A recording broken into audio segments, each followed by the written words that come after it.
Entropy के बारे में पढ़ेंगे। एंट्रोपी असल में होता क्या है और क्या नाम है। एंट्रोपी का हमने देखना है कि एंट्रोपी फॉर रिवर्सिबल रिएक्शन क्या होती है, रिवर्सिबल, और एंट्रोपी फॉर इरिवर्सिबल, और एंट्रोपी के फिजिकल सिग्निफिकेंस के बारे में हमने इस लेक्चर में डिस्कस करना है, फिजिकल सिग्निफिकेंस के बारे में। तो सबसे पहले हमारा जो एंट्रोपी हमने वर्ड लिखा है उसका मतलब क्या होता है कि हमें पता है कि यूनिवर्स के अंदर जितनी भी प्रकार की जो रैंडमनेस होती है, रैंडमनेस, उन सबको हम मेजर करने के लिए हम किस चीज का यूज करते हैं, एक टर्म का यूज करते हैं जिसे हम बोलते हैं एंट्रोपी, और जिसका फॉर्मूला जो होता है वो होता है, जिसको हम डिनोट करते हैं एस से, और इसको हम क्यू रिवर्सिबल अपॉन में टेम्परेचर से डिनोट करते हैं। इसकी यूनिट होती है जूल पर केल्विन होती है, क्योंकि क्यू की जो यूनिट होती है वो होती है जूल और टेम्परेचर की होती है केल्विन। तो इसकी ऐसे यूनिट क्या हो जाएगी, जूल पर केल्विन। इसको हम ऐसे भी लिख सकते हैं, जूल केल्विन -1 भी लिख सकते हैं। दूसरा जो एंट्रोपी होता है वो होती है एक्सटेंसिव प्रॉपर्टी होती है। एक्सटेंसिव प्रॉपर्टी, एक्सटेंसिव प्रॉपर्टी कौन सी प्रॉपर्टीज होती है, जो डिपेंड क्या नाम है मास पे करती है, जो डिपेंड्स अपॉन मास, वो कौन सी प्रॉपर्टी होती है, एक्सटेंसिव होती है। और एक होती है इंटेंसिव प्रॉपर्टी, जो नेचर ऑफ सब्सटेंस पे डिपेंड करती है, उसे हम बोलते हैं इंटेंसिव प्रॉपर्टी बोलते हैं, उसे हम क्या बोलते हैं, इंटेंसिव प्रॉपर्टी।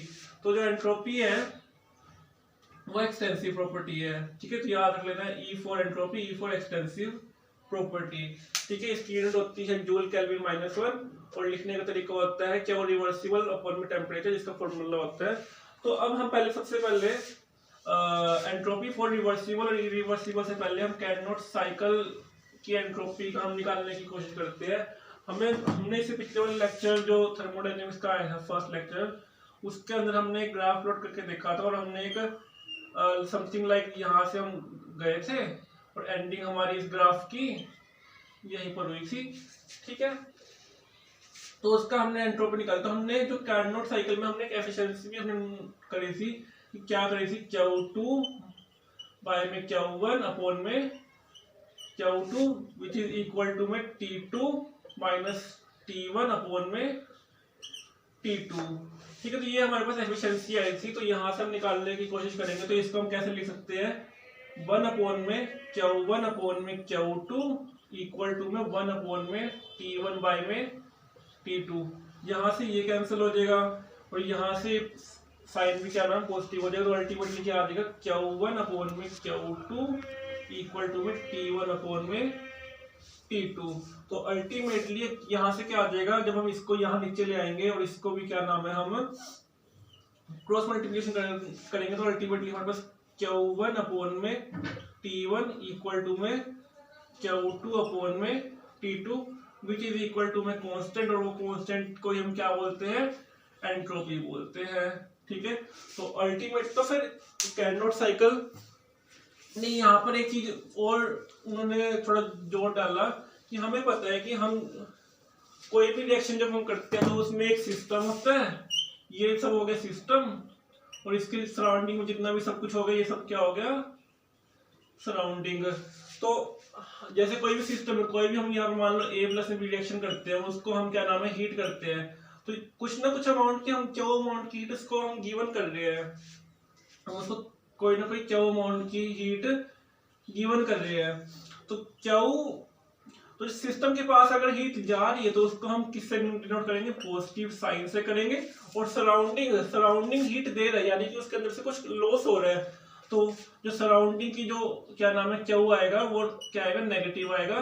तो यहाँ से Q1 अपॉन में T1 इक्वल टू में Q2 अपॉन में T2। Q1 जो है वो है सिस्टम की हीट, तो यहाँ पर उसका साइन क्या आएगा, सिस्टम के लिए क्या आता है, पॉजिटिव आएगा, और सराउंडिंग के लिए क्या आएगा, नेगेटिव आएगा।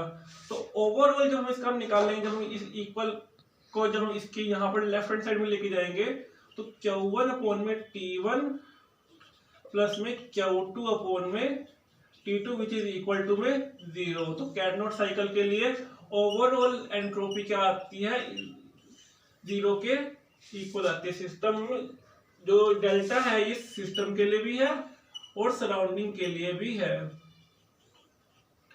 ठीक है, अब हम नेक्स्ट चीज पढ़ते हैं। तो हमने यहाँ पर कैरनोट साइकिल के थ्रू हमने ये निकाल के देख लिया। अब हम एंट्रोपी को हम रिवर्सिबल प्रोसेस का करके देखेंगे।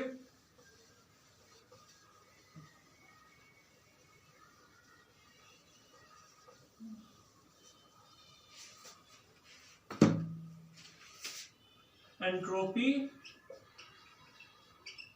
For reversible process, reversible process. ठीक है, हमें पता है कि एक सिस्टम हमने एक ले लिया और इसमें जो एक रिएक्शन हो रही है A प्लस में B और बाद में ये C प्लस में D, ये एक रिवर्सिबल रिएक्शन है कि A B आपस में ज्वाइन करके C प्लस में D बनाएगा और C प्लस में D आपस में ज्वाइन करके A प्लस में B आएगा। तो ये रिवर्सिबल, इस रिएक्शन को हम बोलते हैं। तो इस रिएक्शन में जो सिस्टम की एंट्रोपी होती है, सिस्टम की एंट्रोपी होती है एज पर डेफिनेशन ये बोलते हैं कि सिस्टम की जो हम लेंगे ना एंट्रोपी, वो क्यू रिवर्सिबल अपॉन में टेम्परेचर होता है। क्यू रिवर्सिबल अपॉन में टेम्परेचर होता है।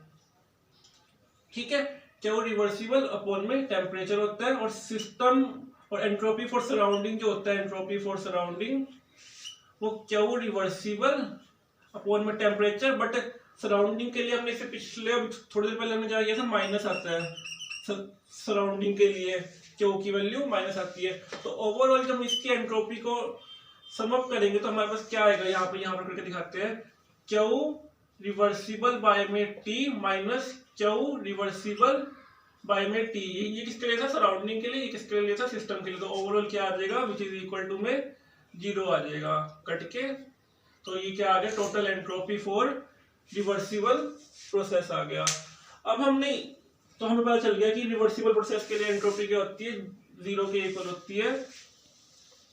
अब हम देखेंगे इरिवर्सिबल प्रोसेस के लिए, हम देखेंगे एंट्रोपी किसके लिए हम देखेंगे, इरिवर्सिबल प्रोसेस के लिए हम देखेंगे। इरिवर्सिबल प्रोसेस के लिए हम देखेंगे एंट्रोपी। ठीक है, इरिवर्सिबल प्रोसेस को सबसे पहले हम देखेंगे इरिवर्सिबल प्रोसेस कौन सी होती है। इरिवर्सिबल प्रोसेस वो होती है जो एक बारी क्या नाम है ए से बी में तो चली तो गई बट बी से वापस ए पे नहीं आ सकती। वो कौन सी प्रोसेस होती है, इरिवर्सिबल प्रोसेस। जैसे कि दूध से मक्खन तो बन जाएगा बट मक्खन से दोबारा दूध नहीं बनेगा, तो वो कौन सी प्रोसेस होती है, इरिवर्सिबल प्रोसेस होती है। ठीक है, तो अब यहाँ पर हमने देखना है, तो एस फॉर सिस्टम, तो क्या होता है, क्यू रिवर्सिबल अपॉन में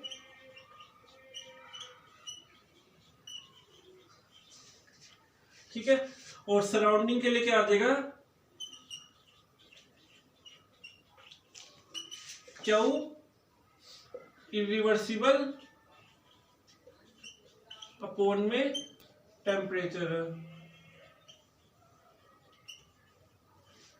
रिवर्सिबल प्रोसेस के लिए हमने यहाँ पर रिवर्सिबल लिखा था, हमने रिवर्सिबल, बट यहाँ पर हम क्या नाम, जब हम इरिवर्सिबल की बात करेंगे तो सिस्टम के लिए क्या रिवर्सिबल होगा, सराउंडिंग के लिए क्या इरिवर्सिबल होगा। बस यहाँ पर हमने रिवर्सिबल में नेगेटिव लगाते थे, यहाँ पर हम नेगेटिव का यूज नहीं करेंगे।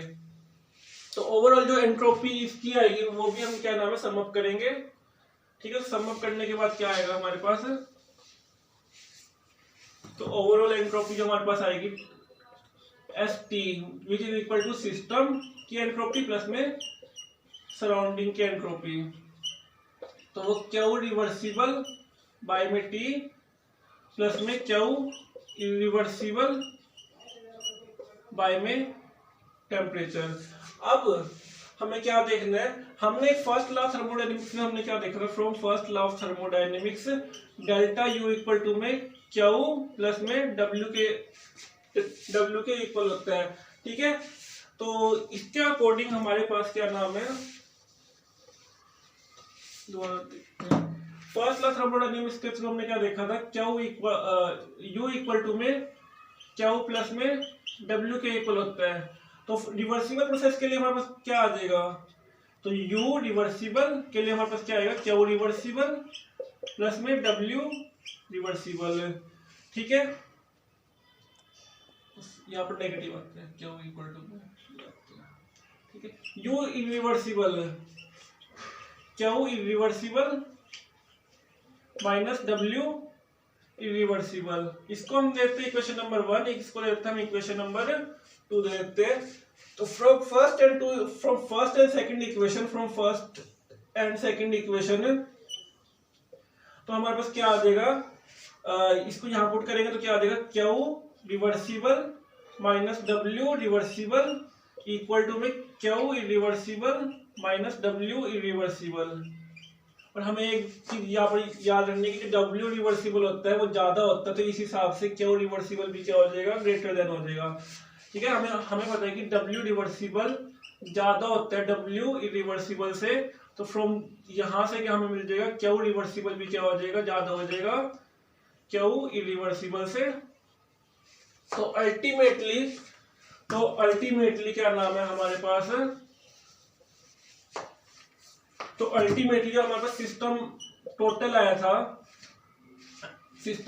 था, तो हमारे पास क्या आया था, Q रिवर्सिबल अपॉन में temperature minus Q irreversible upon में, पिछले वाले में मैंने यहाँ पर प्लस लगा दिया था, यहाँ माइनस आएगा।